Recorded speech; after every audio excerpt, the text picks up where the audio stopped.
نسألك يا من هو الله الذي لا إله إلا هو الرحمن الرحيم الملك القدوس السلام المؤمن المهيمن العزيز الجبار نحمده ونصلي ونسلم على سيدنا ومولانا محمد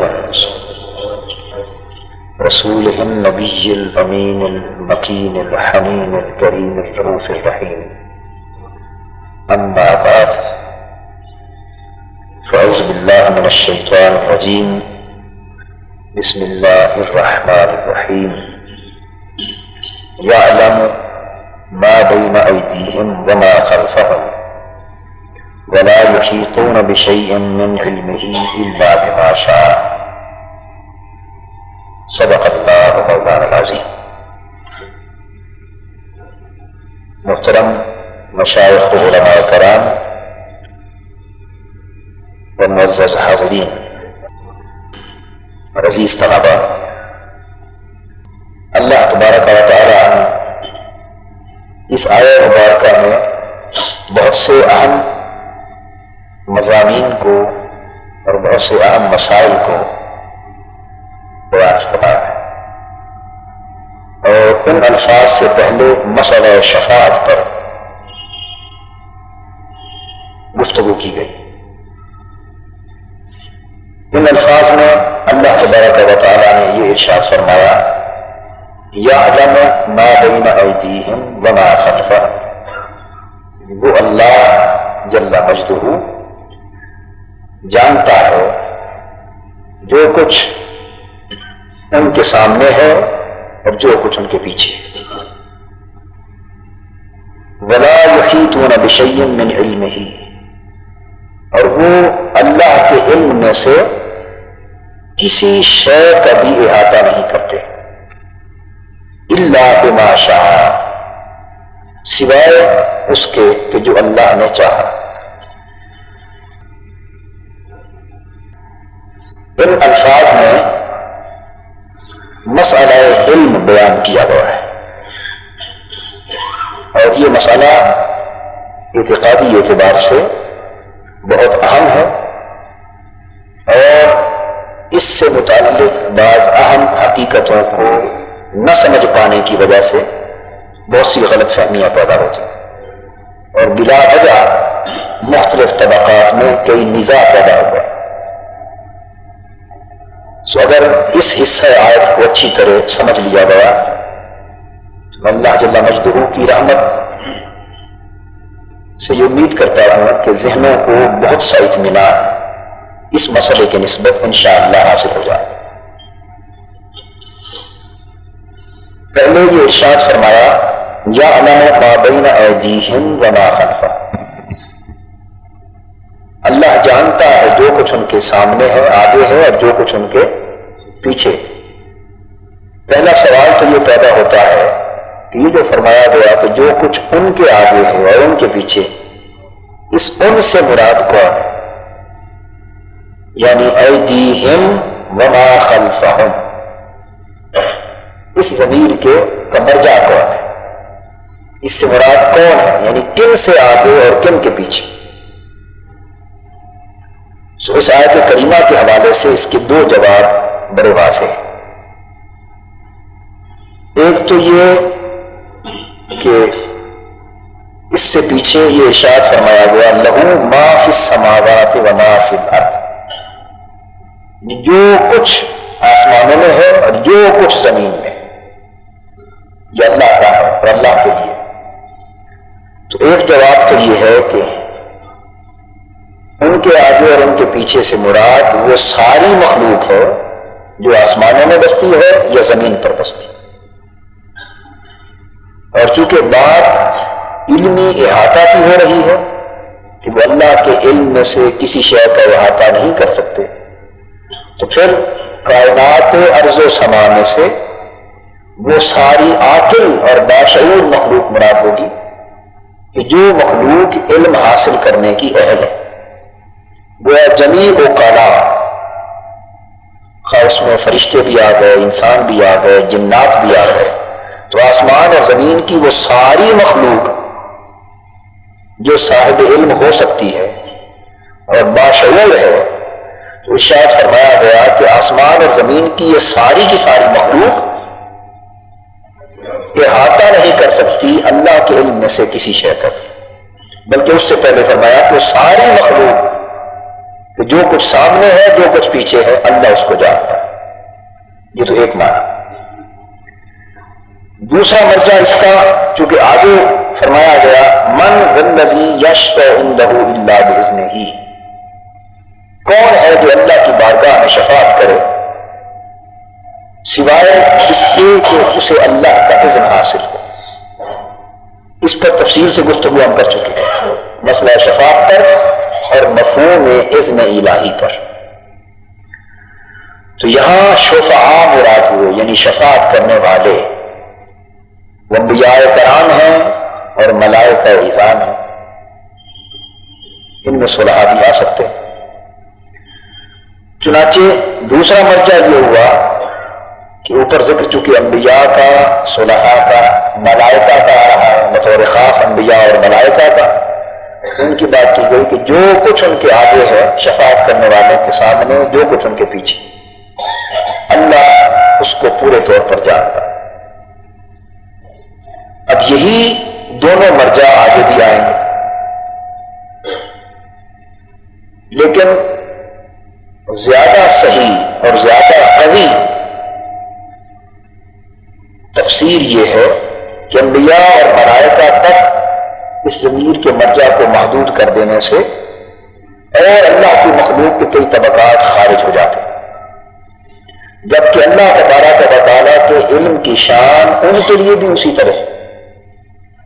سو بہتر یہ ہے کہ اس معنی کو قبول کیا جائے اور اسے ترجیح دی جائے کہ آسمان اور زمین میں جتنی مخلوق، ان میں انبیاء بھی آ گئے، صلحاء بھی آ گئے، رسول بھی آ گئے، ملائکہ مقربین بھی آ گئے، جنات بھی، انسان بھی، جمیع مخلوقات، اللہ جل مجدہ نے فرمایا کہ اللہ تعالیٰ جانتا ہے ہر مخلوق کے جو کچھ سامنے ہے جو کچھ پیچھے۔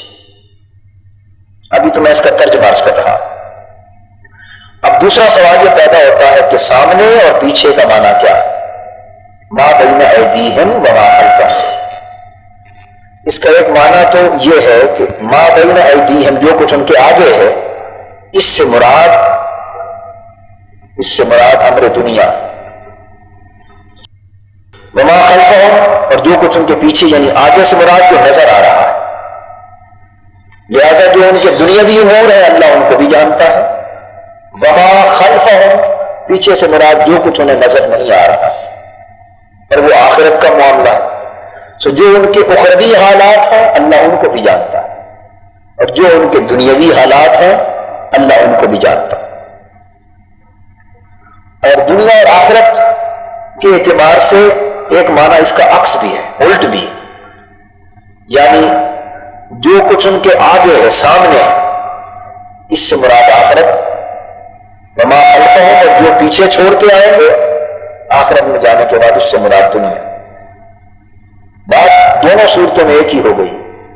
مفہوم یہ ہوا ایک معنی کے اعتبار سے کہ ان کے دنیاوی حالات کو بھی اللہ جانتا ہے اور ان کے اخروی حالات کو بھی اللہ جانتا ہے۔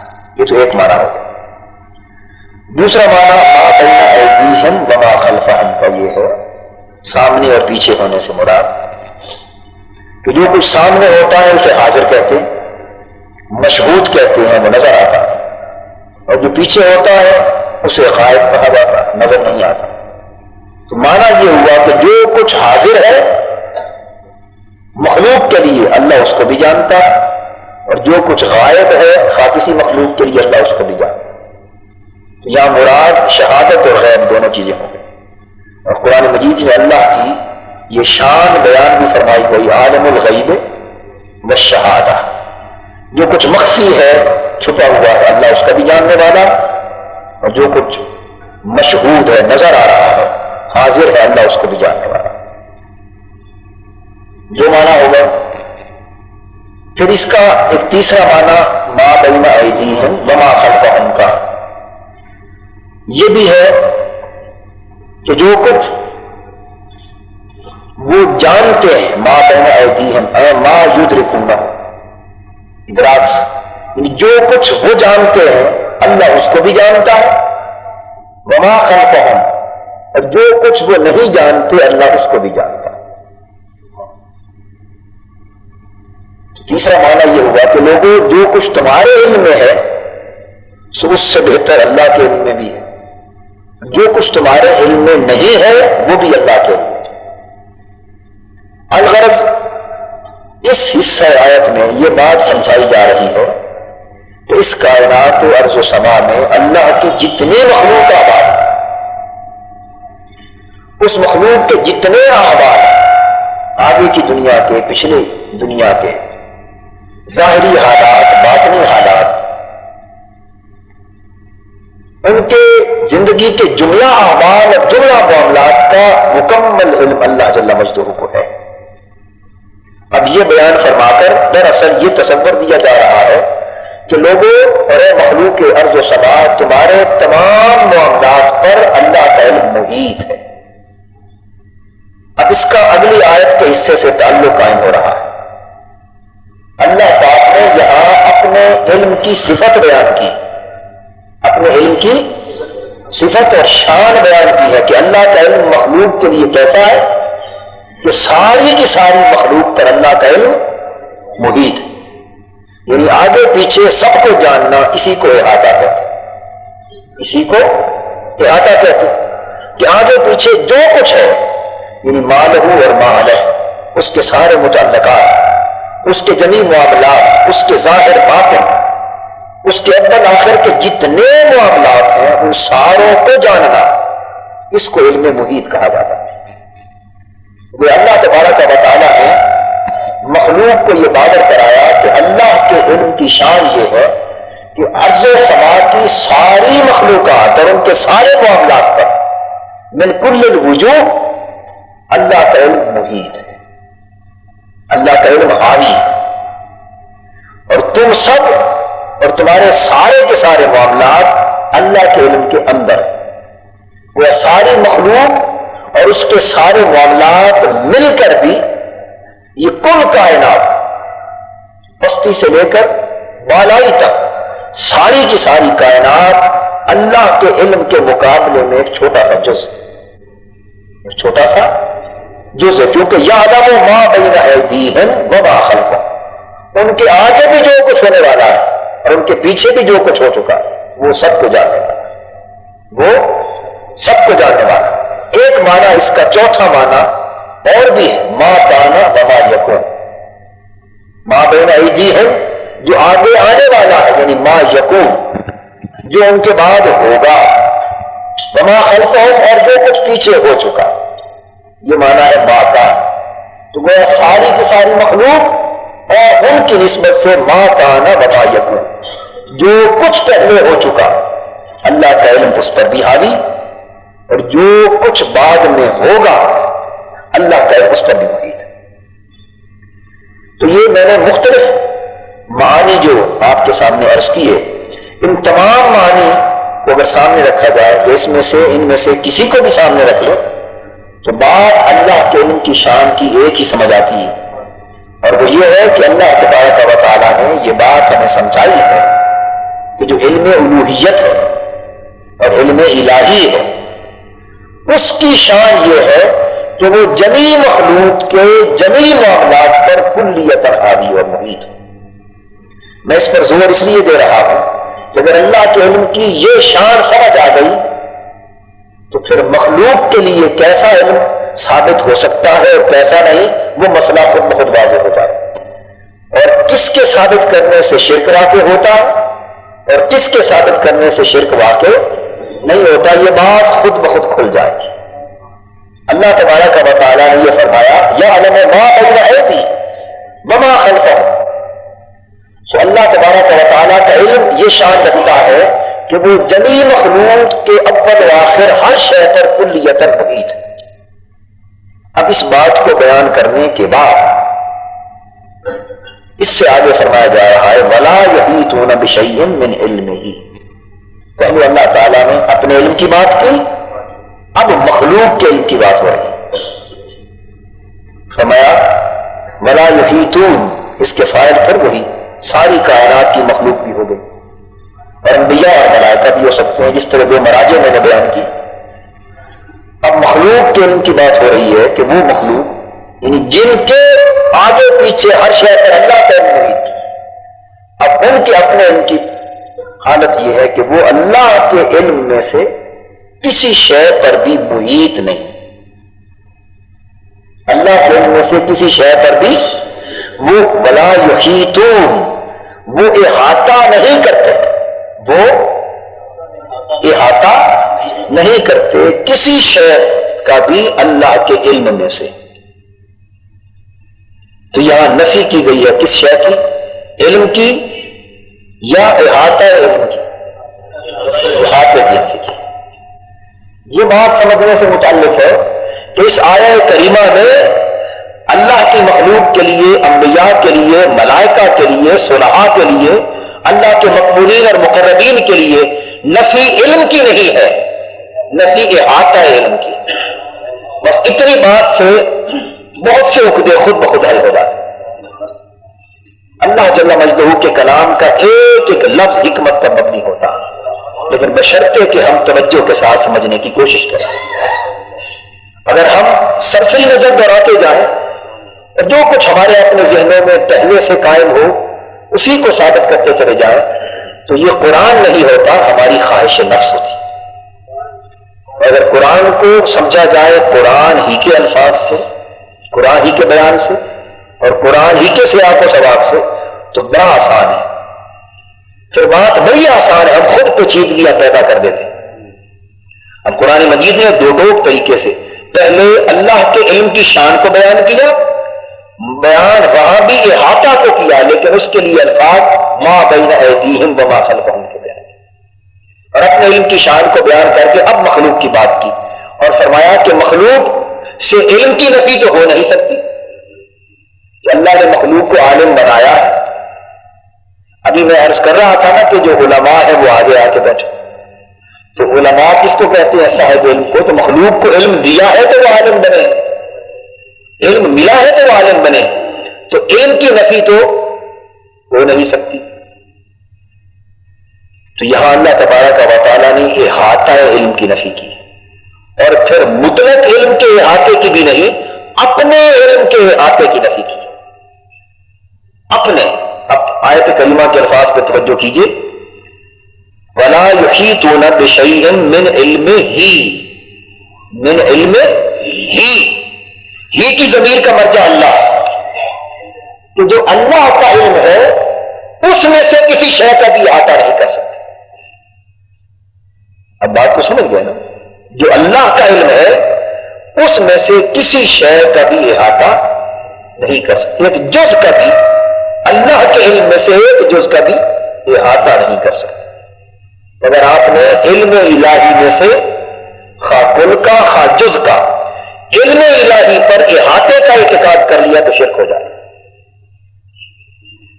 علم الہی کی نسبت مخلوق کے علمی احاطہ کا اگر اعتقاد کر لیا، اب یہاں کلی جزی دونوں برابر ہو گئے، خواہ کل ہو خواہ جز، خواہ کل ہو خواہ باس، اس کی بحث بھی غیر متعلق ہو گئی، اس کی بحث کی ضرورت اور حاجت نہ رہی، چونکہ قرآن تو بات جز کی کر رہا ہے۔ وَلَا يُحِيطُونَ بِشَيْءٍ مِّنْ عِلْمِهِ، من تبعیضیہ، من کس لیے آیا ہے؟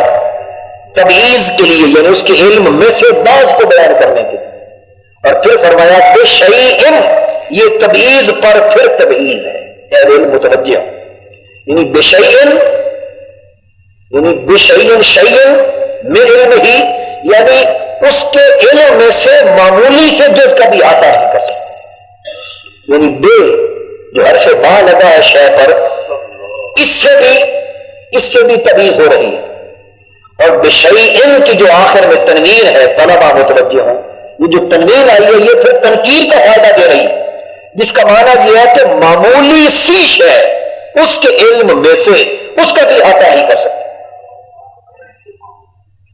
اور ہر مسلمان کو یہ عقیدہ ہونا چاہیے. جب آپ نے معمولی سی شے اللہ کے علم میں سے اس کا بھی ذکر کر لیا تو لیکن اس شرط کے ساتھ جو شرط قرآن نے لگائی ہے ولا یحیطو، احاطہ نہیں کر سکتے، تو پھر مسئلہ خود بخود واضح ہو گیا.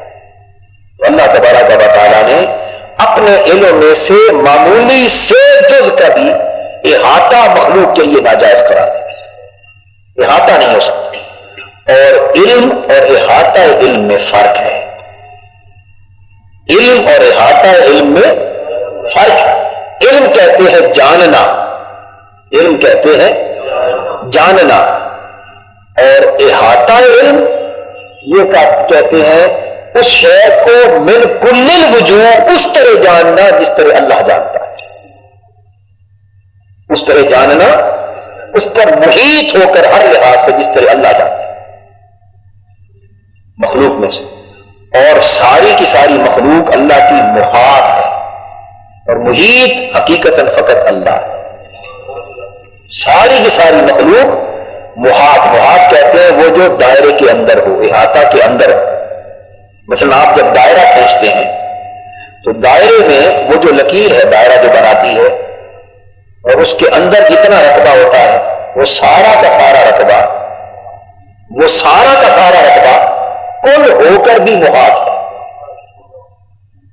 کل ہو کر بھی محاط ہے. وہ محاط لیکن اسے کل کہنا بھی جائز ہے کیونکہ وہ دائرے کے اندر کل ہے، اور جو لکیر ہے دائرہ بنانے والی وہ محیط. آپ بات کو سمجھ گئے نا؟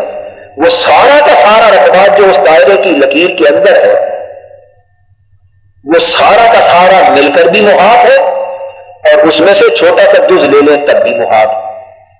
تو محاط نسبت کے اعتبار سے کل ہو سکتا لیکن محیط نہیں ہو سکتا. محیط وہی ہے جو اوپر ہے، محیط وہی ہے جو اوپر ہے. اس لیے کل اور جز یہ سب محاط کے اندر آ سکتے ہیں، اور اللہ کا علم وہ محاط نہیں بلکہ محیط ہے. تو علم محیط یہ اللہ کی شان ہے، اور علم محاط یہ مخلوق کی شان ہے. اب علم محاط ہو بے شک پوری کی پوری مخلوق پر حاوی ہو تب بھی مخلوق کے لیے جائز ہے کیونکہ علم محیط نہیں ہے. اور جو اللہ کا علم ہے وہ محیط ہوگا، ہر شے پر حاوی ہوگا، ہر شے پر وہ اس کل محاط کے اوپر بھی حاوی ہوگا، کل محاط کے اوپر بھی حاوی ہوگا. تو میں عرض یہ کر رہا تھا کہ علم کہتے ہیں جاننے کو، اور احاطہ علم کہتے ہیں جاننے کے ہر گوشے اور ہر پہلو پر محیط ہونا. یعنی اس امکان کو بھی خارج قرار دے دینا کہ اس پہلو، اس حقیقت کا یا اس شے کا کوئی گوشہ، کوئی پہلو، کوئی جز یا کوئی سمت اس کے علم سے خارج ہوگی. جس کے علم سے کوئی سمت بھی خارج نہ ہو اور کبھی بھی خارج نہ ہو وہ علم محیط ہے. اور جو علم کل نہ تھا آج آ گیا وہ بھی محاط ہو گیا، جو آج نہیں کل آ جائے گا وہ بھی محاط ہو گیا. تو اللہ تبارک و تعالیٰ نے فرمایا کہ اللہ کے علم میں سے کسی شے پر بھی وہ احاطہ نہیں کر سکتے. تو یہاں اللہ جل مجدہ نے مخلوق کے لیے، انبیاء، صلحاء، مقربین اور ملائکہ سب کے لیے مطلقاً علم کی نفی نہیں کی بلکہ احاطہ علم کی نفی کی. اس لیے کہ احاطہ علم محیط یہ فقط اللہ کی شان ہے. اب یہاں سمجھنے والی بات یہ ہے کہ من علم ہی اس سے مراد کیا ہے. کہ میں نے عرض کیا مطلقاً علم کی بات نہیں ہو رہی. یہ نہیں اللہ جل مجدہ نے فرمایا کہ ولا یحیطون بشیء من العلم، یہ نہیں فرمایا کہ علم میں سے کسی شے کا بھی احاطہ نہیں کر سکتی، یہ نہیں فرمایا، بلکہ فرمایا ولا یحیطون بشیء من علم ہی، اس کے علم میں سے، اللہ کے علم میں سے کسی شے کا احاطہ نہیں کر سکتی. تو علم ہی اللہ کے علم سے مراد یہاں کیا ہے، یہ اگلا سوال پیدا ہوتا ہے. تو علم ہی سے مراد تین چیزیں ہو سکتی ہیں. علم ہی، اس کا اطلاق اور اس کی مراد تین صورتوں میں سامنے ہو سکتی ہے. ایک تو یہ بعض علماء اور ائمہ اور مفسرین کے نزدیک اس علم سے مراد معلوم ہے، علم سے مراد معلوم ہے، یعنی اے من معلومات ہی، فرمایا کہ اللہ کے علم میں سے کسی شے پر احاطہ نہیں کر سکتے، اور اس علم سے مراد کیا ہے؟ یعنی جو اللہ کی معلومات ہے، معلومات کو علم کہا، تو اللہ کی معلومات میں سے بھی کسی شے پر احاطہ نہیں کر سکتے۔ یہ معلومات کا معنی اس لیے کیا، وہ کہتے ہیں وہ علماء جو اکثریت علماء کی اور مفسرین کی جنہوں نے علم سے مراد اللہ کی معلومات لی، اس معنی کو ترجیح اس لیے دی، وہ کہتے ہیں کہ ایک تو من علم ہی کا لفظ آیا ہے، من علم ہی، اللہ کے علم میں سے، فرماتے ہیں کہ علم تو اللہ کی صفت قائمہ ہے، علم تو اللہ کی صفت ہے اور اللہ کی ذات کے ساتھ قائم ہے، تو اس کے علم میں سے تو اللہ کی صفت کی تبعیض یعنی اس کی جزئیت نہیں ہو سکتی، اس کے علم کا کوئی جز نہیں ہو سکتا، تو جز معلومات کا ہوتا ہے، اللہ کے علم کا نہیں ہوتا، علم کا نہیں ہوگا بلکہ معلومات کا ہوگا۔ اور دوسرا وہ فرماتے ہیں کہ آگے آ رہا ہے الا بما شاء، استثناء آ رہا ہے، مگر جو کچھ اللہ نے چاہا، تو اللہ کی جو صفت قائمہ ہے اس میں تو مخلوق کے لیے استثناء ہو نہیں سکتا، معمولی سا بھی استثناء نہیں ہو سکتا اللہ کی صفت کا، تو اس کا معنی یہ ہوگا کہ وہ احاطہ نہیں کر سکتے ان اللہ کی معلومات میں سے، جو کچھ اللہ کو معلوم ہے اس کا احاطہ نہیں کر سکتے ایک جز کا بھی، سوائے اتنے کے کہ جو اللہ نے چاہا۔ تو یہ تو علم سے مراد معلوم۔ اب دیکھنا یہ ہے وہ میں علم محیط اور علم محاط کی بات کر رہا تھا، تو اللہ تبارک و تعالیٰ کی معلومات کی بات کرتے ہوئے اس آیت کریمہ نے کہا من علم ہی، یعنی جو کچھ اللہ کو معلوم ہے اس کا احاطہ نہیں کر سکتے، اس میں سے ایک شے کا بھی احاطہ نہیں کر سکتے۔ اب یہ بات اپنی جگہ آ گئی، اب یہاں میں نے آپ کو جز اور کل کی ایک تقسیم بتائی، اس کو ہم قرآن مجید میں سے لیتے ہیں، سمجھتے ہیں۔ یہ بات جاننے کے لیے جو میں نے دائرے کی مثال دیتے ہوئے آپ کو سمجھایا تھا کہ جز بھی محاط ہے اور کل بھی محاط ہے، اور نفی محیط علم کی ہو رہی ہے، علم محاط کی نہیں ہو رہی، اور مخلوق کے لیے دونوں ثابت ہیں، یعنی محاط، جز محاط بھی ثابت ہے، کل محاط بھی ثابت ہے۔ اب قرآن مجید کی طرف آ جائیے۔ پہلی تعبیر کے مطابق اگر یہ مانا لیا جائے کہ اس سے مراد معلوم ہے، اس سے پہلے ایک اور لطیف نقطہ میرے ذہن میں آ گیا، تو میں اس بات کو آگے بیان کرتا ہوں، پہلے وہ سن لیجئے۔ یعنی معلوم سے بات میرے ذہن میں آ گئی، اور وہ یہ کہ اللہ کے سوا کائنات میں جو کچھ ہے وہ معلوم ہے اور اللہ معلوم نہیں، چونکہ علم سے معلوم کی بات چلی تو وہ بات میں آگے عرض کرتا ہوں، یہاں ایک ضمن بات فوری طور پہ دل میں آئی تو میں نے کہا وہ آپ کو سمجھا۔ یہ آ گیا کہ اللہ کو جو کچھ معلوم ہے اس میں سے جز کا بھی احاطہ نہیں کر سکتے، تو معلوم کا مفہوم بھی سمجھ لیں کہ معلوم کسے کہتے ہیں۔ معلوم اسے کہتے ہیں جو علم کے احاطے میں ہو، معلوم اسے کہتے ہیں جو علم کے احاطے میں ہو، اور اللہ کسی کے علم کے احاطے میں نہیں۔ سو اللہ معلوم نہیں ہے، اس کے سوا باقی سب کچھ معلوم۔ اب بات کو سمجھ گئے؟ اللہ کا ہمیں علم نہیں، اللہ کے لیے علم ہم نہیں رکھتے، تو اللہ کی بات ہوگی تو معرفت کہا جائے۔ اللہ کا علم مخلوق کو نہیں ہو سکتا، بلکہ اللہ کی معرفت ہوتی ہے۔ علم ہے جاننا اور معرفت ہے پہچاننا۔ پہچاننا علامتوں سے ہوتا ہے، پہچاننا علامتوں سے ہوتا ہے، سو اللہ کی معرفت تو حاصل ہوتی ہے، اللہ کا علم نہیں ہوتا۔ چونکہ علم نہیں ملتا اس لیے بن دیکھے اسے مان لیا جاتا ہے، یہ ایمان بالغیب کا مسئلہ ہے۔ کیونکہ علم اللہ کا حاصل نہیں ہو سکتا اس لیے بن دیکھے اسے مان لیا جاتا ہے، یہی ایمان بالغیب۔ تو اللہ جل مجدہ کے سوا سب کچھ معلوم ہے اور اللہ معلوم نہیں، تو پھر آپ کے ذہن میں سوال پیدا ہوگا اگر وہ معلوم نہیں تو پھر ہے کیا؟ وہ علیم، اللہ کیا ہے؟ علیم ہے. وَهُوَ بِكُلِّ شَيْءٍ علیم، اور اللہ ہر شے کا علیم ہے. تو اللہ علیم ہوا یعنی جاننے والا، اور اللہ کے سوا ہر شے معلوم ہوگی. اس آیت کریمہ نے علیم و معلوم دونوں کا ذکر کیا. تو میں نے علم اور معرفت کا فرق بیان کیا نا، کہ علم جاننا ہے اور معرفت علامتوں سے پہچاننا ہے. یہ غالباً اصغر گولوی کا ایک شعر ہے، وہ کہتا ہے کہ تو یہ علم اور معرفت کا فرق ہے، معلوم نہ ہونے اور معلوم ہونے کا فرق. وہ کہتا ہے کہ تو علم ذہن میں آتا ہے اور معرفت دل میں ہوتی ہے. علم دماغ کو حاصل ہوتا ہے، علم دماغ کو حاصل ہوتا ہے اور دماغ کے ذریعے ملتا ہے، معرفت دل کے ذریعے ملتی ہے.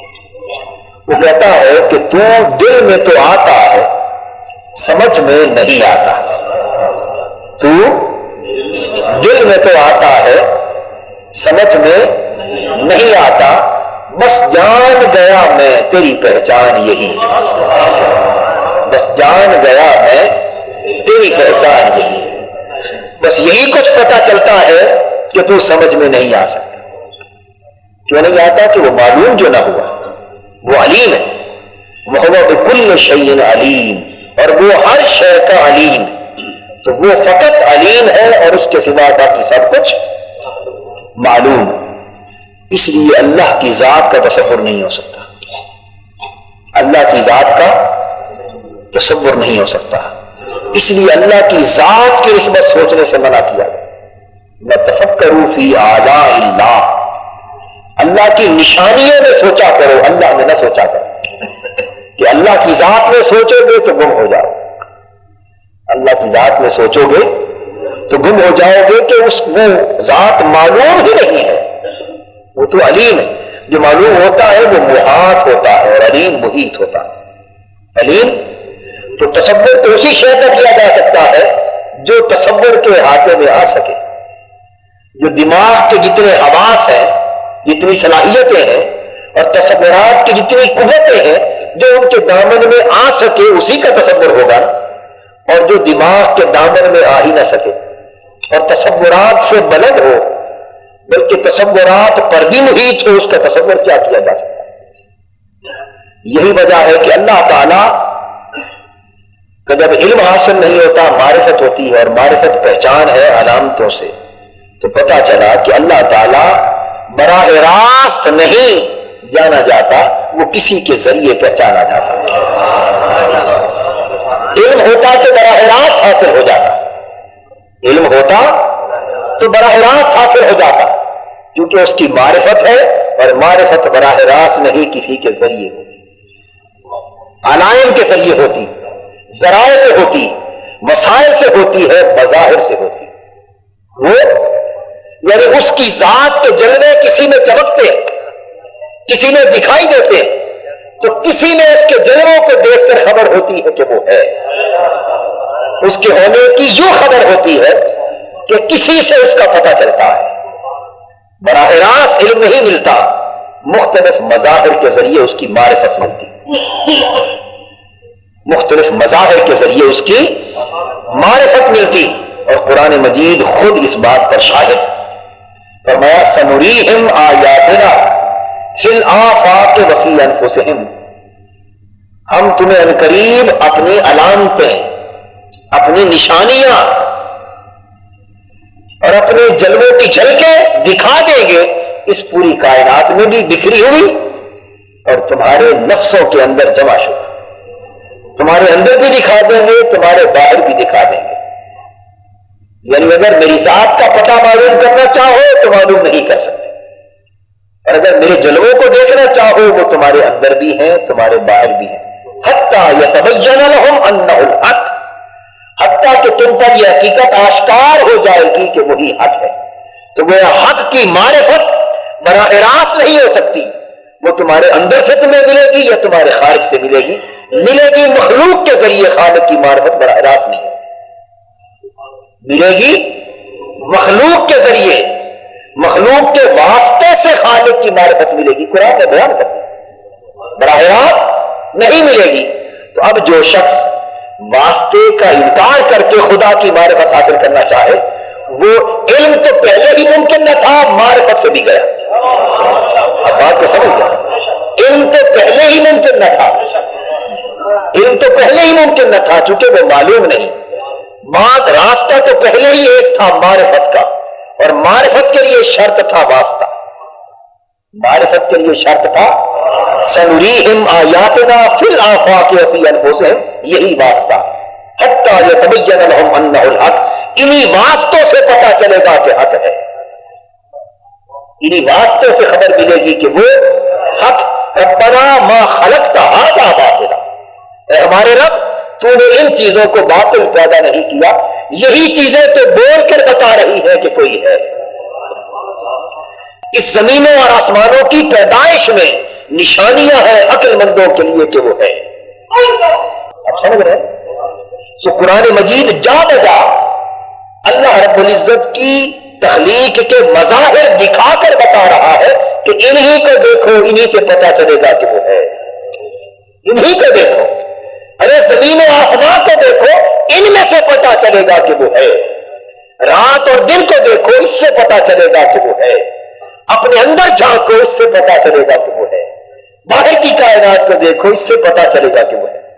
ابو شاہ صاحب فرماتے ہیں کہ اندر بھی تو باہر بھی تو بلا کون نمانا، یعنی یہاں بندے اور خدا کے ایک ہونے کی بات نہیں ہے، یعنی یہاں یہی بات ہو رہی ہے سنریہم آیاتنا فی الآفاق، باہر بھی میرے جلوے ہیں، وفی انفسہم، اور اندر بھی میرے جلوے ہیں، حتی یتبین لہم انہ الحق، بلا کون نمانا، حق فقط وہی ہے، یعنی حق فقط وہی ہے، اس کے سوا باقی جو کچھ ہے وہ مجاز ہے، اور حق کا معنی حقیقت ہے۔ حق کا معنی کیا ہے؟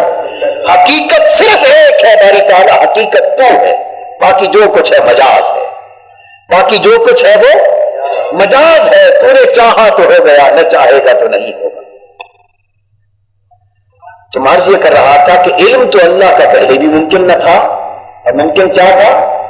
ممکن معرفت تھی، اور معرفت کی شرط تھا واسطہ، معرفت کی شرط تھا واسطہ۔ اللہ کا نہیں ہو سکتا، واسطہ ہمیشہ مخلوق کا ہوتا ہے، اللہ تو مقصود ہے، اللہ تو مقصود ہے، جس اسٹیشن پر جس شہر پر پہنچنا ہو وہ شہر مقصد ہوتا ہے، اس کو واسطہ نہیں کہتے، واسطہ تو درمیان میں ہوتا ہے، واسطہ درمیان میں ہوتا ہے، واسطہ ہمیشہ مخلوق ہوتی ہے، خالق کبھی نہیں ہو سکتا، خالق تو مقصد ہے، خالق تو منزل ہے، خالق تو حقیقت ہے۔ سو آپ کے اور خالق کے درمیان جو کچھ ہے وہ واسطہ ہے، اور درمیان کی ہر شے مخلوق ہے۔ سو علم الہی، اللہ کا علم حاصل کرنا پہلے ہی ممکن نہ تھا، اور ممکن تو پہلے ہی معرفت تھی، اور معرفت ممکن تھی مخلوق کے واسطے سے، معرفت ممکن تھی مخلوق کے واسطے سے۔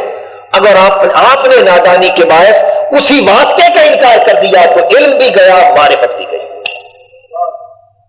علم بھی گیا، معرفت بھی گئی۔ سو اللہ کی معرفت چاہتے ہو تو اللہ کے ان واسطوں پر توجہ کرو جو اللہ نے دکھائے، جو اللہ نے دکھائے، اور وہ واسطہ اتنا بہتر ہے جو اس کے جتنا قریب ہے۔ واسطے تو سب کچھ، یعنی دریا بھی اللہ کی معرفت کا واسطہ، سمندر بھی اللہ کی معرفت کا واسطہ۔ اگر آپ کے دل میں طلب ہو، آپ رات کو سمندر کے کنارے پر چلے جائیں، دریاؤں کے کنارے پر چلے جائیں، تنہائی میں جب موجیں اٹھیں، ٹکرائیں اور بکھر جائیں، اور ان پر توجہ کریں اور ان کی وسعتوں کو اور ان کی پہنائیوں پر توجہ کرتے چلے جائیں، آپ کا دل وہ اٹھے گا کہ انہ الحق، حق وہی ہے۔ تو واسطہ تو دریا کے پانی بھی، یہ لہلہاتے کھیت بھی واسطہ، اور پہاڑوں کی ہیبت بھی واسطہ، آسمانوں کی بلندیاں بھی واسطہ، حتیٰ کہ آپ کے اندر جو کچھ ہے وہ بھی واسطہ ہے، جو کچھ باہر ہے وہ بھی واسطہ ہے۔ تو وسائط تو بہت کچھ ہے، لیکن جو اللہ کے جتنا قریب ہوگا اتنا بہتر واسطہ ہوگا، یعنی اللہ کا جتنا بہتر مظہر ہوگا اتنا بہتر واسطہ ہوگا۔ اور اولیاء اللہ کی مخلوق میں سب سے بہتر مظہر ہوتے ہیں، پھر انبیاء ان سے بہتر مظہر ہوتے ہیں، اولیاء یعنی انسان ساری کائنات میں اللہ کا بہتر مظہر ہے، سو بہتر واسطہ ہوا۔ خود انسان لقد خلقنا الانسان فی احسن تقویم، جس کو اللہ نے احسن تقویم کے طور پہ بنایا ہے تو یہ اللہ کی معرفت کا بہتر واسطہ ہوا نا۔ اب بات کو سمجھ گئے نا؟ احسن تقویم بنانے کا مقصد یہ ہے کہ وہ اللہ کی معرفت کا واسطہ بنے، تو انسان ساری مخلوق میں بہتر واسطہ ہو۔ پھر انسانوں میں جو اللہ کے اولیاء مقربین ہیں وہ ان سے بہتر واسطہ ہو، کیونکہ ان کی دوستی بھی قائم ہوتی، ان کی دوستی بھی قائم ہوتی۔ جس کے گھر میں زیادہ آنا جانا ہو اسی سے پتہ زیادہ ملتا ہے، اور جو کسی کے دروازے پر ہی کبھی نہ گیا ہو وہ گھر کا حال کیا بتائے۔ بات درست ہے نا؟ تو جو جتنا زیادہ آنا جانا ہو اسی قدر زیادہ معرفت رکھے گا، اور جو فقط کنجی کھٹکھٹانے تک تعلق رکھتا ہے اور اندر جانے کی اجازت نہ ہو وہ اندر کی معرفت کیا دے گا؟ اور جو اس گلی میں بھی کبھی نہ آیا ہو وہ معرفت کیا دے گا؟ یہ معرفت تو آنے جانے سے بنتی ہے، یہ معرفت آنے جانے سے بنتی ہے۔ اور اب یہ بات سے بات چل پڑتی ہے، اور یہ معرفت جان پہچان آنا جانا، یہ بھی ابھی ایک سوال آیا تھا صلاۃ و سلام کی نسبت، یہ جان پہچان آنا جانا جتنا سلام سے جان پہچان ہوتی ہے کسی اور شے سے نہیں۔ جان پہچان کا پہلا قدم ہی سلام پیش کرنا، اور اللہ کی بارگاہ میں سلام پیش کر نہیں سکتے۔ اللہ کو السلام علیکم نہیں کہہ سکتے، وہ تو خود سلام ہے، وہ تو خود سلام ہے۔ سو اللہ کے محبوب کو سلام پیش کرنا اللہ کے ساتھ جان پہچان کا راستہ ہے۔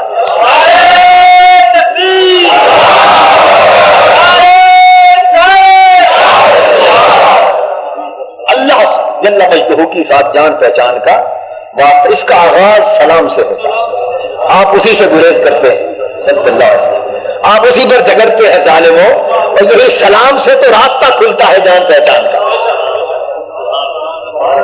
اس کی وضاحت آپ یوں سمجھ لیں کہ ایک ریڑھی والا شخص ہو، غریب، وہ ریڑھی پر پھل لگاتا ہو بازار میں، غریب آدمی، اور کوئی شخص وہاں سے روزانہ گزرتا ہو اور وہ اس ریڑھی والے غریب آدمی کی طرف التفات کی نظر ہی اٹھا کر نہ دیکھتا، ریڑھی والے کو اس سے محبت ہو، وہ چاہے کہ اس سے جان پہچان پیدا ہو، وہ اس کا محبوب ہے۔ اب محبوب گزرتا ہے، یہ غریب شخص تکتا رہتا ہے، وہ اس کی طرف دیکھتا ہی نہیں، یہ سوچتا ہے کہ اس سے تعلق کیسے پیدا کیا جائے، یہ ترکیب سوچتا ہے، اگر کوئی بات کہیں غلط ہو آپ مجھے ٹوک دیں، یہ سوچتا ہے کہ اس محبوب سے تعلق کیسے پیدا ہو۔ اس کے دل میں یہ ترکیب آتی ہے کہ چلو وہ اگر نہیں دیکھتا تو کیا، جب وہ گزرے میں سلام کر چھوڑا کر۔ تو جب وہ وہاں سے گزرتا ہے، گاڑی پر گزرتا ہے، وہ اس کو سلام کر دیتا ہے، وہ نہ اس کے سلام کا جواب دیتا ہے نہ نگاہ اٹھا کے دیکھتا، چپکے سے گزر جاتا ہے، لیکن اس کا دل نہیں ٹوٹتا، یہ ثابت قدم رہتا ہے، کہتا کوئی بات نہیں، تو جان تو پاوے نہ جان، تو چاہے تو جانے چاہے تو نہ جانے، میں سلام کرتا رہوں گا۔ اگلے دن گزرتا ہے پھر بھی سلام کر دیتا ہے، تیسرے دن پھر بھی سلام کرتا ہے، وہ نہیں تکتا، لیکن جب سامنے سے کوئی گزرے اور کوئی سلام کر رہا ہو تو آواز کان میں تو جاتی ہے نا، اور نگاہ میں تھوڑا سا ہاتھ اٹھنا بھی دکھائی تو دیتا ہے کہ کوئی سلام کر رہا ہے۔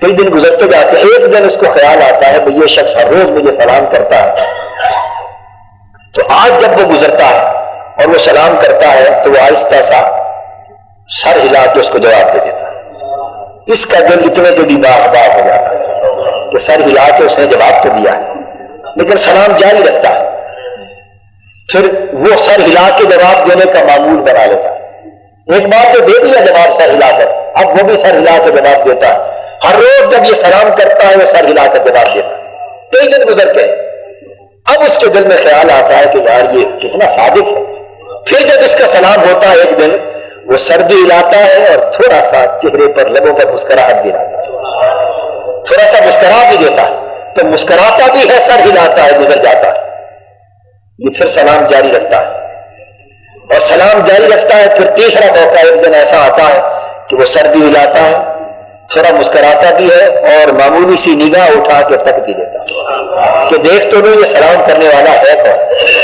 نگاہ اٹھا کے تھوڑا سا تکتا ہے, مسکرا کے جواب دیتا ہے, چلا جاتا. پھر کئی دن گزر جاتے ہیں, اس کا سلسلہ سلام جاری رہتا ہے. کئی دنوں کے بعد پھر اسے خیال آتا ہے, وہ کہتا ہے بھائی ہر روز سلام کرتا ہے, تو وہ لب ہلا کے تھوڑا سا جواب بھی دے دیتا ہے.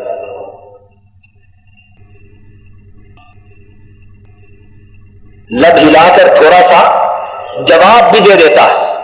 اب اس کو جواب بھی ملنا شروع ہو گیا, مسکراہٹ بھی مل گئی, سر بھی ہلا, جواب بھی ملا, مسکراہٹ بھی ملی. یہ معاملہ چلتا رہا. اب اسے پتا ہے کہ فلاں جگہ ایک شخص کھڑا ہوتا ہے جو ہر روز مجھے سلام کرتا ہے اور میں جواب دیتا ہوں. اب کیا ہوتا ہے کہ جب وہ کار اس کی گزرتی ہے اور اس جگہ کے قریب آتی ہے تو بے ساختہ اس کی نگاہیں اس جگہ پر اس کی طرف اٹھ جاتی ہے. اس کو پتا ہے کہ یہ سلام کرے. ایسا ہوتا ہے کہ نہیں؟ اب بے ساختہ نگاہیں اٹھ جاتی. اب گویا نگاہیں انتظار کرنے لگتی ہے اس وقت کا, اس جگہ کا, کہ یہاں سے گزروں گا وہ سلام کرے گا اور مجھے جواب دینا. اب اس انتظار نے ادھر بھی انتظار پیدا کر دی, تو نگاہ اٹھا کر تکتا ہے, انتظار کرتا ہے, خود نگاہ اٹھ جاتی ہے اور جواب ملتے. یہ معاملہ چلتا رہتا ہے. ایک دن ایسا آیا کہ وہ سلام کرنے والا غریب بیمار ہو گیا. یہ گزرا, اس کی نگاہیں اٹھی, دیکھا کہ آج وہ شخص موجود نہیں, بس دیکھتا دیکھتا گزر گیا. سوچا کسی کام گیا ہوگا.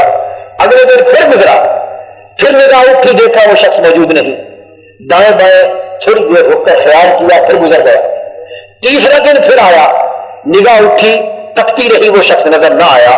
اس نے کار روک لی اور نیچے اتر آیا اور اتر کے پڑوسی سے پوچھنے لگا کہ یہاں ایک غریب ریڑھی والا کھڑا ہوتا ہے. تو مطلب کیا ہوا؟ وہ کہاں ہے؟ وہ مجھے ہر روز سلام کرتا تھا, تیسرے دن سے اس کا سلام نہیں آیا. تیسرے دن سے اس کا سلام نہیں, وہ نظر نہیں آیا. بس یہی سلام کی طاقت تھی جو جاری رہی. تو پہلے وہ نگاہیں بھی نہیں ملتی تھی, اور اب نوبت یہ آ گئی کہ اب رک کر محبوب خود پوچھ رہا ہے. رک کر محبوب خود پوچھ رہا ہے. تو جان پہچان بن گئی نا. تو دوستو یہی سلام ہے جس سے جان پہچان بنتی ہے. یہی سلام ہے جس سے جان پہچان بنتی. تو جتنی کثرت سے اس محبوب صلی اللہ علیہ وآلہ وسلم پر جتنی کثرت سے آپ صلاۃ و سلام پڑھیں, وہ تو ابتدا میں جفا کیش تھا نا, اور تکتا نہ تھا. اور ادھر تو عالم ہی کچھ اور ہے. یہاں تو سب وفا ہی وفا ہے, یہاں تو سب وفا ہی وفا ہے. تو آپ, اور یہاں تو محبوب نے وعدہ کر رکھا ہے کہ تم سلام کرو تو صحیح, میں اس کا جواب دیتا, جہاں سے بھی کرو جواب دیتا. تو جب فرشتے ہر روز ادھر صلاۃ و سلام کرنے والے کا سلام پہنچائیں گے حضور کی بارگاہ میں, اور حضور سنیں گے بھی اور فرشتے بھی پہنچائیں گے, میں اس بحث میں نہیں پڑھتا. میں اس بحث میں نہیں پڑھتا کہ خود سنتے ہیں یا فرشتے پہنچاتے ہیں. میرا اعتقاد دونوں چیزوں پر ہے. میرا اعتقاد اور واقعہ بھی یہی ہے, سنتے بھی ہیں اور فرشتے پہنچاتے بھی ہیں. سنتے ہیں یہ اللہ نے طاقت دے رکھی ہے, اور فرشتوں کا پہنچانا یہ شان دے رکھی ہے.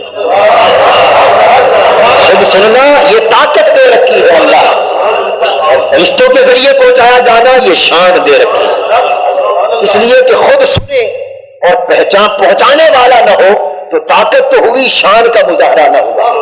خود بھی سنتے ہیں اور فرشتے غلامانہ حال کے ساتھ پیش بھی کرتے ہیں, یہ بڑوں کی شان ہوتی ہے. یہ بڑوں کی شان ہوتی ہے. بالکل اس طرح جیسے قیامت کے دن اللہ آپ میں سے ہر ایک کے عمل کو خود جانتا بھی ہوگا, لیکن پھر بھی فرشتے دفتر پیش کر رہے ہیں. اللہ آپ کے ہر عمل کو خود جانتا بھی ہے اور جانتا بھی ہوگا. وہ جاننے والا رب, اس نے پھر بھی فرشتے لکھنے کے لیے بٹھا رکھے, لکھنے کے لیے بٹھا رکھے ہیں, تاکہ جب اس کی عدالت بپا ہو تو وہ خود تو جانتا ہی ہے, لیکن فرشتے بارگاہ الوہیت کے ادب کے پیش نظر دفتر بھی پیش کریں. بس اسی طرح سلام تو حضور غلاموں کا خود ہی سنتے ہیں, لیکن ادب بارگاہ رسالت کا تقاضا یہ ہے کہ فرشتے دفتر بھی پیش ہیں. سوئس بحث میں نہ پڑا کریں. جس کا دل چاہے وہ یہ مان لیا کرے کہ خود سن لیتے ہیں، اور جس کا دل چاہے وہ یہی اعتقاد رکھ لیا کرے کہ فرشتے پہنچاتے ہیں. دونوں صورتوں میں اتنی بات تو طے ہوئی کہ پہنچتا ہے. خود سنتے ہیں تب بھی پہنچتا ہے، فرشتے پہنچاتے ہیں. تو جب بات الٹیمیٹلی ایک ہے تو جھگڑا کیا؟ پہنچتا ہے. بس آپ پڑھنے پر زور دیں. پہنچتا تو دونوں کے ہاں ہے، پہنچتا تو دونوں کے ہاں ہے. کس ذریعے سے پہنچتا ہے آپ کو کیا غرض ہے؟ آپ کو تو اس بات سے غرض ہے کہ پہنچتا. بس سلام پہنچاتے رہو، اور وہاں تو سب وفائیں ہی وفائیں. اور آپ کے سلام کا جواب تو پہلے ہی آئے گا. پھر دوستوں میں اللہ کی عزت کی قسم کھا کر کہتا ہوں کہ سلام کرنے والے بن جاؤ. پھر ایک شام اور ایک دن وہ بھی آئے گا کہ جس دن سلام پہنچانے میں کوتاہی ہو گئی محبوب خود پوچھ لے گا کیا جس طرح کو خراب نہیں آیا.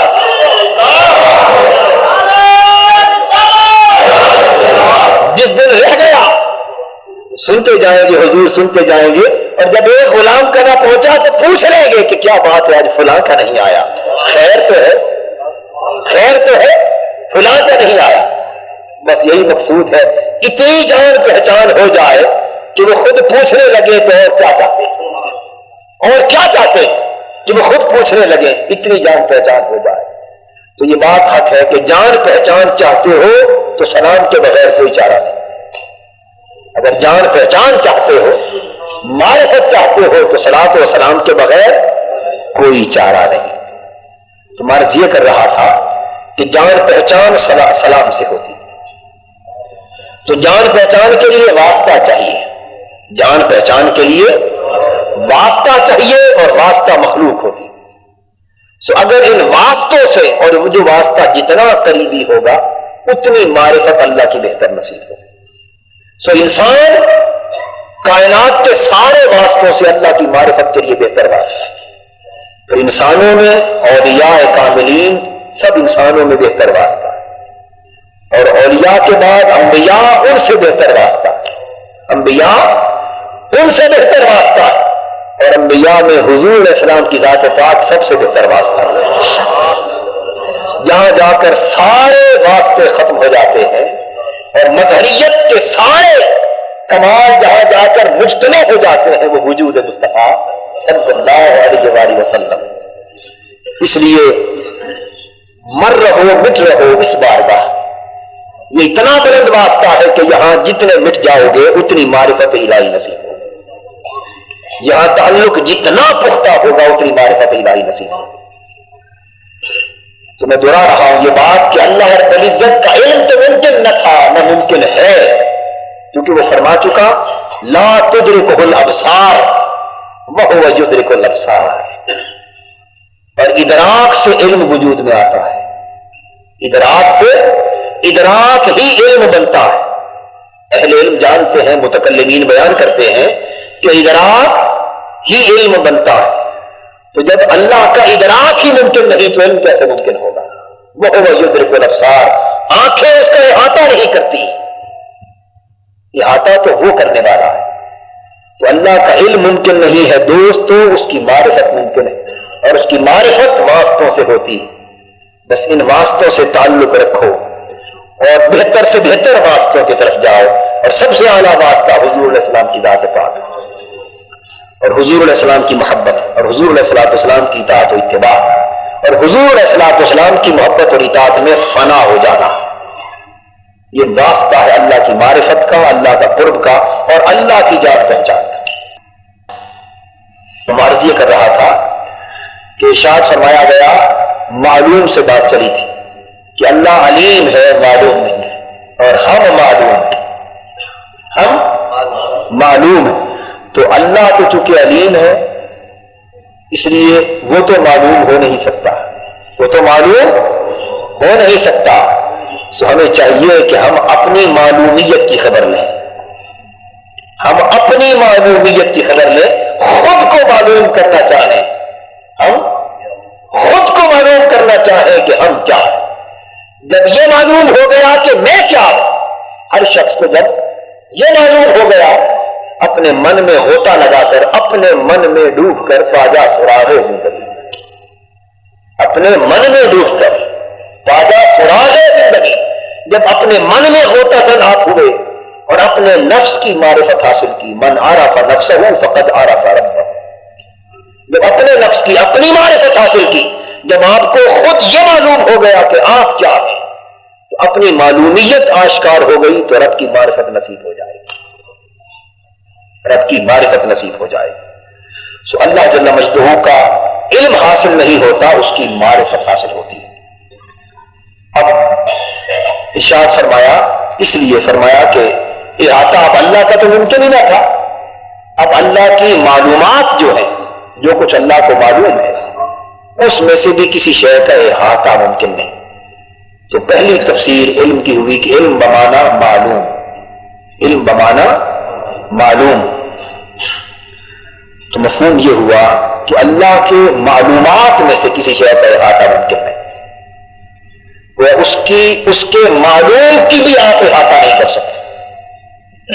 اب میں آپ کو یہ عرض کر رہا تھا کہ اس پہلے معنی کی روح سے اگر معلومات الہیہ میں انسان جانتا تو ہے، علم تو حاصل ہوتا ہے لیکن علم محیط حاصل نہیں ہوتا، تو یہاں نفی علم محیط کی ہو رہی ہے، علم محاط کی نہیں ہو رہی۔ علم محاط کے لیے اب قرآن مجید سے میں شہادت عرض کرتا ہوں، جز کے لیے بھی کل کے لیے بھی قرآن مجید نے بیان کیا حضرت آدم علیہ السلام کی تخلیق کے موقع پر اللہ جل مجدہ نے فرشتوں سے فرمایا انبئونی باسماء ہؤلاء ان کنتم صادقین، اے فرشتو، اللہ پاک نے اپنی مخلوقات، اور جو اللہ کی مخلوقات ہے وہ اللہ کی معلومات، تو اللہ کی معلومات مخلوقات ہی ہے نا، تو جو اللہ کی مخلوقات ہے وہی اللہ کی معلومات، تو اللہ پاک نے اپنی مخلوقات کو، اشیاء کو فرشتوں کے سامنے پیش فرمایا، فرمایا انبئونی باسماء ہؤلاء، مجھے ان اشیاء اور مخلوقات کے نام بتاؤ، ان کنتم صادقین، اگر تم سچے ہو۔ انہوں نے خلافت کے مسئلے پر گفتگو کی تھی نا، عرض کیا تھا اللہ جل مجدہ کی بارگاہ میں، کیونکہ انسان تو خونریزیاں کرے گا اور اب اللہ کرتے رہتے ہیں، تسبیح تحلیل کرتے ہیں، ہمیں خلیفہ بنا۔ اس پر اللہ جل مجدہ نے فرمایا کہ اچھا ٹھیک ہے، یہ خلافت و نیابت تو میں بنا ہی بربنائے علم رہا ہے، خلافت و نیابت تو میں قائم ہی بربنائے علم کر رہا ہوں، اور اگر اسی علم کی نفی ہو گئی تو خلافت بھی جاتی رہی۔ نادانوں سوچتے کیا ہو، علم کی نفی کرتے ہو، اسی علم پر تو خلافت الہیہ قائم ہے، اسی علم پر نیابت قائم ہے، اسی علم الہی کی عطا پر نبوت قائم ہے۔ یہ تو سلسلہ نبوت کا آغاز علم دینے سے ہو رہا ہے، سلسلہ خلافت و نیابت کا آغاز علم دینے سے ہو رہا ہے، اور آپ اسی علم کی نفی کرتے، اس علم کی نفی ہو گئی تو باقی رہ کیا گیا؟ اور اللہ پاک نے ان کے سوال کا جواب اسی مسئلہ علم سے دیا، مسئلہ علم سے دیا۔ اگر اللہ کی معلومات کا علم حاصل نہیں ہو سکتا تھا، کیونکہ مخلوقات ہی اللہ کی معلومات ہے نا، میں پھر آپ کے ذہن نشین کرانا چاہتا ہوں بات، یا اللہ کی معلومات اس کی مخلوقات کے سوا کچھ اور، بتائیے قاری صاحب، مخلوقات کے سوا معلومات الہیہ کچھ اور، جو مخلوقات ہے وہی معلومات، اور جو اللہ کی معلومات ہے وہی مخلوقات۔ اب یہاں میں سوال کرتا ہوں کہ اگر اللہ کی معلومات میں سے علم حاصل نہیں ہو سکتا تو فرشتوں سے کہا کیوں؟ انبئونی باسماء ہؤلاء ان کنتم صادقین، اگر سچے ہو تو میں اپنی معلومات تمہارے سامنے رکھ رہا ہوں، تم ان کے نام بتا دو، یہ علم بتا دو۔ تو اللہ جل مجدہ کا یہ پوچھنا، جو بات ناممکن ہو وہ اللہ پوچھ سکتا، تو ممکن تھا تو پوچھا۔ اب میری بات سمجھ گئے نا؟ ورنہ فرشتے فوراً جواب دیتے باری تعالیٰ تیری معلومات ہم سے پوچھتا ہے، یہ تو ہو ہی نہیں سکتا، یہ تو سوال ہی ناممکن ہے۔ تو پوچھا اگر سچے ہو تو میں نے اپنی معلومات تمہارے سامنے رکھ دی ہے، اس میں سے ان کے نام بتا دو۔ ٹھیک ہے، اب سنیے فرشتوں نے کیا جواب دیا۔ اللہ فرمایا لا علم لنا الا ما علمتنا، اے باری تعالیٰ ہمیں تو فقط وہی کچھ علم ہے جو تو نے عطا کر دیا، اور جو تو نے نہیں دیا وہ کہاں سے جانے؟ تو پتہ چلا کہ خدا کی معلومات کا علم حاصل ہوتا، کسی کو تھوڑا ہوتا ہے، کسی کو زیادہ ہوتا ہے، کسی کو تھوڑا ہوتا ہے، کسی کو زیادہ۔ اور اگر ماننا شرک ہو، اگر ماننا علم کا اس بات اگر شرک ہو اللہ کے علم کے حوالے سے، تو جیسا کل کے لیے شرک ہے ویسا جز کے لیے شرک ہے۔ اور قرآن مجید نے فرمایا لا یحیطون بشیء من علمہ، ایک جز کا احاطہ ماننا بھی شرک ہے۔ ایک اللہ کے علم اور معلومات میں سے ایک جز کا احاطہ ماننا بھی شرک ہے۔ اب بات کو سمجھ رہے ہیں؟ اور یہاں اللہ پاک اپنی معلومات پیش فرما کے فرماتے ہیں ان کے نام بتا دو، اور وہ کہتے ہیں لا علم لنا، باری تعالیٰ ہمیں علم نہیں الا ما علمتنا، فقط تیری انہی معلومات کو ہم جانتے ہیں جو تو نے بتا رکھی۔ یہ جتنا علم تو نے ہمیں عطا کیا ہے اپنی معلومات میں سے، جتنا علم عطا کیا اپنی معلومات میں سے اتنا تو جانتے، تو پتہ چلا کہ اللہ کی معلومات میں سے علم حاصل ہو سکتا ہے، احاطہ نہیں ہوتا، علم حاصل ہوتا ہے، احاطہ نہیں ہوتا۔ احاطہ ہو جائے تو اس قدر بندہ شریک ہو گیا اللہ کے ساتھ، جتنے کا احاطہ ملا اس قدر شریک ہو گیا، اور یہ کفر ہے۔ سو اللہ کی معلومات میں سے بھی کسی شے کا احاطہ ممکن نہیں، علم ممکن ہے، اللہ علم دیتا۔ فرشتوں نے بیان کر دیا، یہ تو تھا جز کی بات، الا ما علمتنا، جو شے امتحان کے لیے پیش کی جا رہی تھی اس میں سے جز کی بات کا انہوں نے مانا کہ اس میں سے جو کچھ تو نے دیا ہے وہ جانتے، جو نہیں دیا وہ نہیں جانتے۔ یہ تو ہو گیا علم محاط جز کا ثابت ہونا۔ اب علم محاط کل کا بھی سن لیجیے۔ پھر فرمایا آدم علیہ السلام کو وہی معلومات جو فرشتوں کے سامنے رکھی تھی اور جنہوں نے معذرت کی تھی، اب وہ ساری معلومات حضرت آدم کے سامنے رکھی، اور فرمایا وعلم آدم الاسماء كلها، وعلم آدم الاسماء كلها، یہاں کل کا لفظ آیا، اور ہم نے آدم کو کل اسماء کا علم عطا کر دیا، سارے کے سارے اسماء کا علم عطا کر دیا۔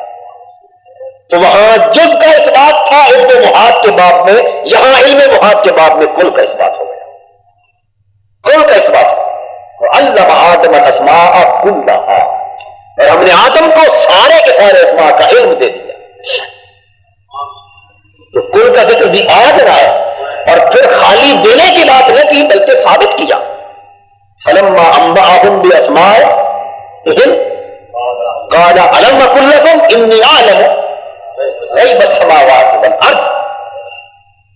اب جہاں نقطہ قابل توجہ، پھر آدم علیہ السلام کو فرمایا آدم بتا دو، یہ سارے اسماء حضرت آدم نے کل کے کل اسماء بیان کر دی۔ علم آدم الاسماء كلها، اسماء پر کلها صفت کے طور پر آیا، اس کا حال آیا ہے، تو اسماء خود جمع اور اس پر کلها یہ جمع پر جمع آئی، یعنی اللہ پاک نے جو جو کچھ پیش فرمایا اس کا کل علم دیا، اور کل اسماء کا علم حضرت آدم نے بتا دیا، اسماء پر کلها۔ اور پھر جب حضرت آدم علیہ السلام بیان فرما چکے تو اللہ تعالیٰ نے حضرت آدم علیہ السلام کے بیان کو دلیل بناتے ہوئے، حضرت آدم کے اس بیان کو اور علم کو دلیل بناتے ہوئے اپنا غیب ثابت کیا۔ فرمایا فرشتوں کیا میں تمہیں نہیں کہتا تھا کہ میں زمین اور آسمان کے غیب کو جانتا ہوں؟ کیا نہیں کہتا تھا کہ زمین اور آسمان کے غیب کو جانتا ہوں؟ سو حضرت آدم علیہ السلام کا علم اللہ کے غیب کا ثبوت ہو گیا، اللہ کے علم غیب کا ثبوت ہو گیا۔ اب یہ مسئلہ بھی حل ہو گیا، اللہ کے اس نبی کا علم اللہ کے علم غیب کی دلیل بن گیا۔ بیان حضرت آدم نے کیا اور اس پر اللہ جل مجدہ نے دلیل کی بنیاد قائم فرمائی، عمارت قائم فرمائی، اور جب فرشتوں کو سنوا دیا تو پھر فرمایا کیا تمہیں نہیں کہتا تھا کہ زمین و آسمان کے غیب میں جانتا، اور چونکہ میں جانتا ہوں پھر جس کو جتنا چاہتا ہوں عطا کرتا ہوں۔ تمہیں محاط کے درجے میں جو دیا تھا اسے محاط کے درجے میں کل دے دیا، تمہیں محاط کے درجے میں جو دیا تھا وہ تم نے مانا الا ما علمتنا، اور اسے محاط کے درجے میں کل دے دیا۔ اور دونوں صورتوں میں شرک نہ ہوا کہ میرا علم محیط ہے، میرا علم ان دونوں پر حاوی ہے، ہر جز پر بھی محیط ہے اور اس محاط والے کل پر بھی محیط ہے، اور اس شان کا مالک ہے کہ ان ساری مخلوق کا علم ملا کر بھی میرے علم کی شان حاصل نہیں کر سکتا۔ تو معلوم کے معنی میں آپ نے محاط کے درجہ میں جز اور کل دونوں کو دیکھ لیا کہ اللہ پاک جہاں جس کو چاہتا ہے محاط کے درجے میں جز دیتا ہے، جس کو چاہتا ہے محاط میں کل دیتا ہے، اور یہ سارا علم ملا کر بھی اللہ کے علم کی شان کے مقابلے میں پھر جز ہوتا ہے، پھر جز ہوتا ہے، اور وہ جز اس طرح ہوتا ہے، باقی معنی ہم انشاءاللہ اندر درس میں بیان کریں گے، کیونکہ اس طرح ہر پہلو بڑا عام ہے، میں نہیں چاہتا کہ اختصار سے بات کو سمیٹ کر اس کی افادیت کم کر دی جائے۔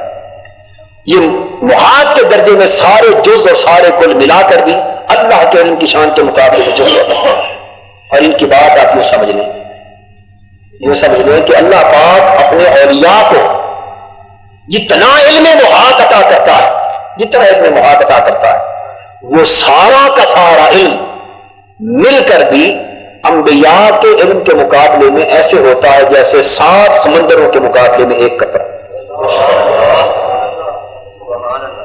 آپ سمجھ، اللہ پاک جتنا علم اولیاء کو عطا کرتا ہے علم محاط، وہ سارا ملا کر وہ ان کی نسبت سے کلیوں کا کل ہوتا ہے، ان کی نسبت سے کل ہوتا ہے، جس کا جتنا دائرہ ہے اسی کا کل بھی اتنا ہے۔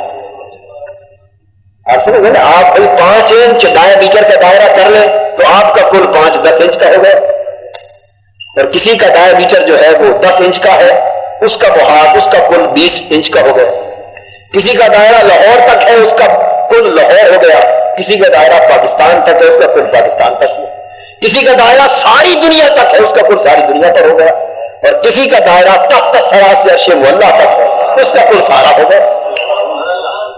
اور اللہ تو ان سب چیزوں سے بلند ہے نا، وہ تو پیدا کرنے والا۔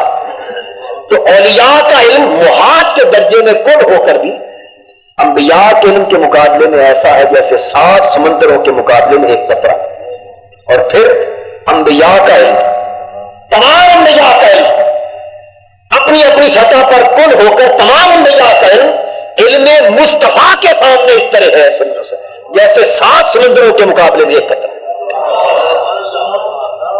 اور انبیاء کا علم پھر حضور کے علم کی نسبت سے پھر قطرہ، حضور کا علم 7 سمندروں کی مثل ہے، اور حضور علیہ السلام کا سارا علم الہی کے مقابلے میں اسی طرح ہے جس طرح 7 سمندروں کے مقابلے میں پھر ایک قطرہ۔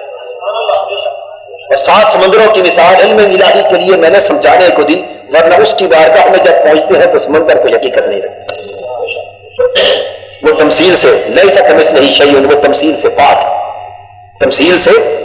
تو اب جب اعتقاد یہ ہوا کہ حضور علیہ السلام کا علم کل ہو کر بھی اللہ کے علم کے مقابلے میں 7 سمندروں کے مقابلے میں ایک قطرے جیسا بھی نہیں ہے، اور وہ بھی محاط کے درجے میں، تو پھر کیا شرک اور کیا جھگڑا، کیا تنازع ہے؟